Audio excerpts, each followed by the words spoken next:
Құрметті оқушылар, қалдарыңыз қалай? Сәлеметсіздер, отыра қойыңыздар. Сабаққа дайынсыздар? Үйіңіз керемет пе? Сабаққа дайын болсақ, сабағымызды бастайық. Үй тапсырмасы түсінікті, құрал-жабдықтарымыздың барлығы бар. Сабақта оқушы керек, иә? Балалар, бүгінгі сабақтың кезеңдерімен таныспайық. Кілттік сөздер, баба кестесі, қатерлік және ретші. Бұл жерде қосып болмаймыз, иә? Кілттік сөздер. Мен сіздерге үй тапсырмасы бердім, 21 кілттік сөзге анықтама беріп кетеміз, иә? Мәтін бойынша, яғни мәтінді де сіздерге бердім.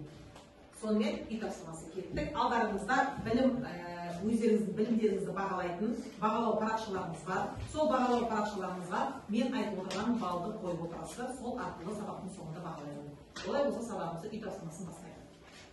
Айбол? Газ Қазақстандағы ең жас отын болып табылады және ол тек құбырмен тасымалданады. Керемет.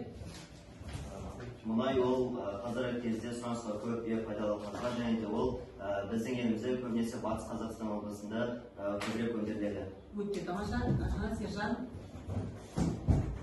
Магат халықаралық атом энергия көзі болып табылады. Ол қазіргі уақытта әлемнің бейбітшілігін және жақсылығына қолданылады. Керемет, тамаша. Отын жылу энергиясы алыну үшін қолданылатын жарылғыш заттар.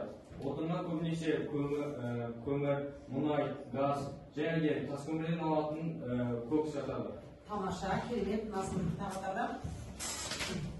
Мұнайды пайдаланып біз мұнайдан резинка және де краска, лак және басқа да ешкі жасаймыз. Тоқтап алдар ма? Мұнай біздің Батыс Қазақстанда орналасады. Біз ол насос арқылы суырылып аламыз. Яғни Каспий теңізінің маңында орналасқан. Жақсы. Бүгінгі сабаққа үй тапсырмасы керемет дайын етесіздер. Сондықтан да әрқайсымыз бағалау парағына 10 балдық бағалауды қойып қоямыз. Әрі сабағымызды жалғастырайық, балалар. Бүгін мен жалпы осы тақырыптар бойынша не білемін? Астан? Қазақстанның киімдері, олар мұнай, газ, табиғи газдар. Сосын Индия кезесінің барлық элементі Қазақстанда бар. Жақсы, олай болғанымызда біздің бүгінгі тақырыбымызды таныспайық, балалар. Біздің тақырыбымыз табиғи ресурстарды пайдаланып және оларды қорғау. Сонда бүгінгі тақырыптан біз не білгіміз келеді, балалар? Майда, не білгім келеді? Не білгіміз келеді бүгінгі сабақта? Бүгінгі сабақтан пайдалы қазбаларды қалай қорғау керектігін білгім келеді. Жақсы, тамаша. Яғни, бұл біздің рефлексия болады, иә? Еңсі стратегиясы бойынша. Енді жалпы бүгінгі сабақтың мақсаты оқушылар. Қазақстан өндірісі өнеркәсіп шаруашылық салаларында пайдалы қазбаларды көп пайдаланамыз, иә? Сол пайдалы қазбаларды пайдалана келе, табиғатты тиімді қорғау шаралары мен шешімдерін өзіміз қарастырамыз, иә? Топ балалар бөлініп отырсыздар. Солтүстік, оңтүстік, батыс, шығыс. Мен орталық. Жақсы. Балалар, мынау біздің Қазақстан. Қазақстан мемлекеті өте пайдалы қазбаға бай. Біз әлемдік деңгейде бірінші орын, екінші орын, дүниежүзі бойынша, СНГ бойынша, ТМД елдері бойынша біз алдыңғы орында пайдалы қазбадан орындарымыз жеткілікті. Табиғатымыз өте әсем ба? Әсем. Солтүстіктен оңтүстікке қарай созылып жатыр, батыстан шығысқа қарай созылып жатыр. Өзен көлдеріміздің барлығы керемет, орман тауларымыздың барлығы да бар. Пайдалы қазбаларымыз да соншалықты бар. Бірақ біз бұны қорғауымыз керекпіз бе? Иә. Орманды көп отырғызып, бау-бақшаны көп егуіміз керекпіз, иә? Міне, осыған байланысты біздің табиғатымызда өзен көлдерімізді жеткілікті. Мынау біздің Қазақстанның өзендері керемет. Осыны жойып алмауымыз керекпіз біз балалар, иә? Мына жерде Қазақстанның экономикалық аудандары, оны білесіздер. Бұл жерде Қазақстанның пайдалы қазбалар картасы. Бұл пайдалы қазбалар картасын бізге академик Имантай Сапбаев жасап кеткен бізге. Оны сіздер білесіздер, көрдіңіздер, иә, металлогенді картасын. Енді жалпы балалар қазір екінші кезеңде біздің тапсырмамыз мәтін берді, сол мәтінмен жұмыс істейді. Екінші кезеңге көшейік. Біз осы жерде қатені тап деген кезең. Біз бұл жерде қатені табуымыз керекпіз. Уже балалар дайын, Диас. Пайдалы қазбалардың ішінде Қазақстан Республикасы мұнайдан дүниежүзі бойынша біз 11-ші орын аламыз. Жақсы, балалар бір жеке жұмыс. Бүгінгі елдері арасында 2-ші орында иеленеміз. Қатеңіз сіздің, иә? Қате? Ана жерде толық жанбайды деп жазып тұр. Негізінде толық жанбайды. Қате, дұрыс, тағы да? тмд елдері арасында қор бойынша Ресей, Түркменстан және Өзбекстан кейін тұрышы орын алады. Керемет. Яғни пайдалы қазбалардың ішінен мұнай дүние жүзінде 11-ші орын, тмд елдері арасында 2-ші орын, газ толық жанады, тек құбырмен тасымалданады, Ресей, Түркменстан, Өзбекстаннан кейін 4-ші орындамыз. Кокс тас көмірді жоғары температурада ауа жібермей қыздыру арқылы алынатын негізгі отын. Міне хромит та сондай болған. Дүние жүзі бойынша Оңтүстік Африка Республикасынан кейін біз тмд бойынша 1-ші орын, Оңтүстік Африка Республикасы бойынша 2-ші орын. Бұл керемет па? Жақсы. Енді мына жерде мен осылай да сіздерге көрсетіп қойдым. Бұл жерде мен бірінші вольфрамды айтқым келеді. Вольфрам бариттердің өзі дүние жүзіндегі ең сирек кездесетін металдың өзі біз дүниежүзілік әлемдік деңгейде 1-ші орын және тмд елдері бойынша да 1-ші орында иеленіп тұрмыз.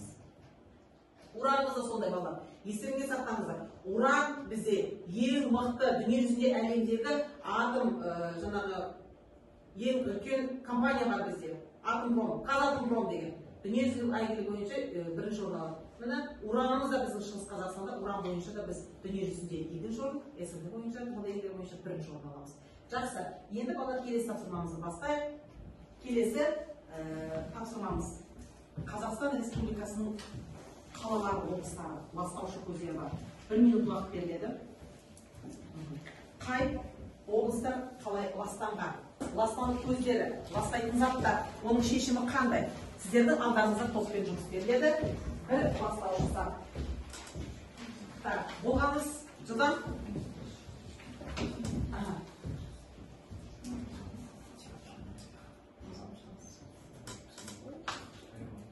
Так, болды ма? НАТО?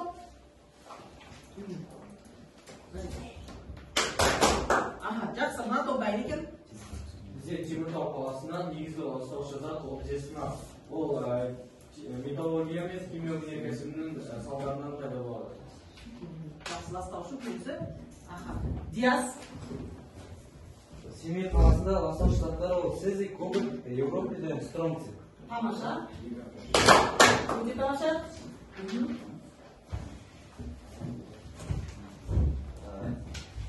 Жалпы бізде Тараз қаласында ластаушы заттар ол фтор болып табылады, және де ластану көздері ол 100 және 500, және шешілімі ол түсті қара металл. Ал Ақтөбеде хром, никель, ал шешім жолдары ол түсті металл болып табылады.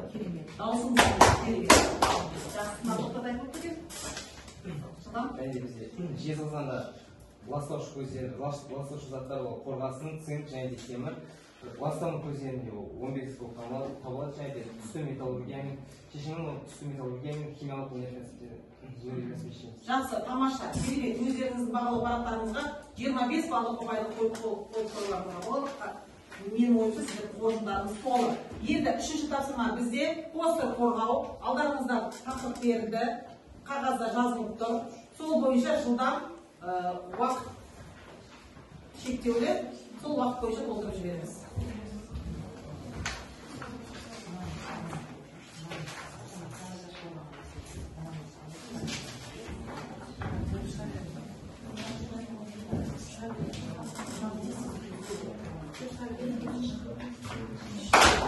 Шыға береміз.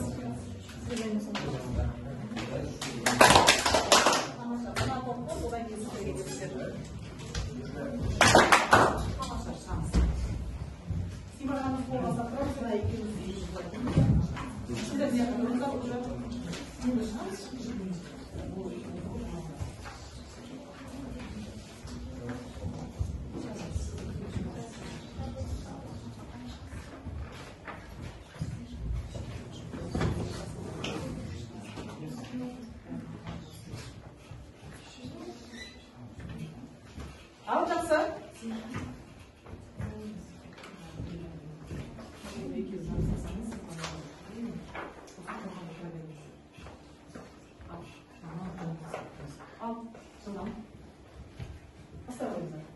Жалпы бізге берген тақырып ол мұнай және үстірт қорығы. Біз осы Қазақстанда мұнайдың көбінесе батыс Қазақстанда және де олар көбінесе осы Каспий теңізінің маңында өндірілетінін білдік. Жақсы. Үстірт орны ол бізде батыс Қазақстанда болған 1984 жылы ашылған. Ол жерде бізде асыл тұқымды өгіз және қой түрлері бар. Жақсы. Керемет. Қол шапалақтаймыз. Қазақстандағы көмір алап туралы айта кетсем, бізде қоңыр көмірден Жайық, Жем, Жаланшық, Қаратау, Шу, Оңтүстік, Іле, Майкүбі, Оңтүстік Жайсаң, Торғай қоңыр алаптары бар. Және тас көмірден бізде 3 орын бар, олар Теңіз, Қолжынкөл, Қарағанды және Екібастұз тас көмір алаптары. Өте керемет. Тамаша. Жылдамдатамыз. Ақсу жабағылары туралы айта кететін болсам, Ақсу жабағылары Қазақстанның ең көне қоры болып келеді. Және Ақсу жабағылары әлемге әйгілі ЮНЕСКО-ның бақылауында. Керемет. Мыс бізде Қарағанды облысында, және Ұлытау облысы, Абай облысы, және Шығыс Қазақстан облысындағы өндіріледі. Тамаша, керемет. Қошеметтер қойыңыз. Бізде уран. Бізге берілген кен орны ол уран. Уран біз тмд елдері бойынша да дүниежүзілік бойынша бірінші орында боламыз. Уран табатын жер ол біздің батыс Қазақстан болып табылады. Және біз Марқакөл туралы айтатын болсақ, Марқакөлдің жағасында біз көмір кен орындарын алуға болады. Түсті көмір орнын аламыз және көмірді, тас көмірді алуға болады. Жақсы. Сіздердің алуларыңыз бойынша сол жердегі өндіріс саласы бар және сол жердегі қорық сіздер үшін уайым болып тұр, иә? Жақсы, бұл да бір табиғатты пайдалануды қорғау мәселесі болып табылады. Әрі қарай балалар, біздің сабағымызды енді жалпы бүгінгі сабақтан біз не білдік? Не білдік? Бүгінгі сабақтан жалпы біз қалай табиғатты қорғаймыз? Бүгінгі сабақта Қазақстан жеріндегі пайдалы қазбалардың маңызы өте зор екенін білдік. Және де пайдалы қазбалардың игеріп отырып табиғатты қорғау керек екенін білдік. Тағы да не білдік балалар? Бүгінгі сабақта біз тағы не білдік? Қаншама пайдалы қазбаларымыз алынып жатыр бізде, олардың барлығын пайдаланып жатыр, сыртқа шығарылып жатыр, бізге басқа жақтан сырттан келіп жатыр деген сияқты. Бірақ біздің пайдалы қазбаларымыз неғұрлым жердің астынан қазған сайын балалар, бізде соғұрлым суымыз да, көліміз да, топырағымыз да құрғауда. Енді не істеу керек? Шешімі қандай? Жиналып отырған себебіміз де сол ғой балалар. Шешім. Қандай болу керек шешім? Қабық отырғызылу керек па? Иә. Шахталардың астында қазылып алынған кендердің орнын су басқан жерлердің барлығы да бізде жер асты сулардың бәрі шахтаның астына кетіп жатыр. Бұл мәселе ме? Мәселе. Келесі сабақта осы мәселе бойынша қарастырамыз. Қазір сіздер алдарыңызға үй тапсырма беріледі. Үй тапсырмасы далы бүгінгі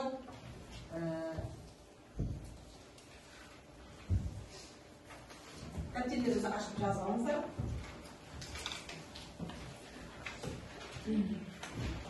Қазақстанның міндетті түрде балалар, біздің орталық Қазақстанның экологиясы жайында. Бізде жаңа мыста айтып кетті балалар, Қазақстанның экологиясы жайында. Бізде Ұлытауда рекреациялық туристік орталығымыз ашылуда қазіргі таңда. Сондықтан да бізде осы экологиямызды ұтымды пайдалануымыз керекпіз. Жақсы, бүгінгі сабақта керемет ойларыңыздан шықты ма? Көп нәрсені түйдіңіздер ме? Анау алдарыңыздағы парақтарыңызды маған, бағалау парақтарыңызды тарап жинап беріңіздер. Мен сіздерді бағалайын. Бүгінгі сабақтарыңызға рахмет. Сау болыңыздар. Жақсы, парақтарыңызды жинап беріңіздер. Барлық түйелеріңізді осы параққа қойып, өздеріңізге мен таратып беремін. Сабақ өте жоғары деңгейде өтті. Қошеметтер болыңыздар. Мынау үй тапсырмасын көтеріп жіберіңіздерші балалар. Не деймін, жасап берген. Үй тапсырмаларымыз көтерілген. Мынау бір керемет дүние болды, қалай қарай? Міне осындай үй тапсырмасы бізде өте керемет жоғары деңгейде, сондықтан да барлықтарыңызға жоғары балды қойған. Міне енді балалар үйде орталық Қазақстан туралы біз соның экологиясы туралы шешу жолдары. Оны біз қандай стратегия бойынша жұмыс істейміз? Біз фишбоун стратегиясы бойынша. Неге? Келесі сабақта ол балық қаңқасы деп аталады. Өйткені ол жерде проблема, шешім және шешу жолдары болады. Осы бойынша біз сабағымызды келесі сабақта өтеміз. Жақсы. Ал енді бана үй тапсырмасын жинап бере қойыңыздар. Керемет үй тапсырмалары міне балаларда осындай үй тапсырмалары бар екен. Осы үй тапсырма бойынша жаңағы мына жерде есімдеріңіз жазылып тұр ғой. Бағалау парақтарына қоямын. Жақсы, сау болыңыздар. Рахмет.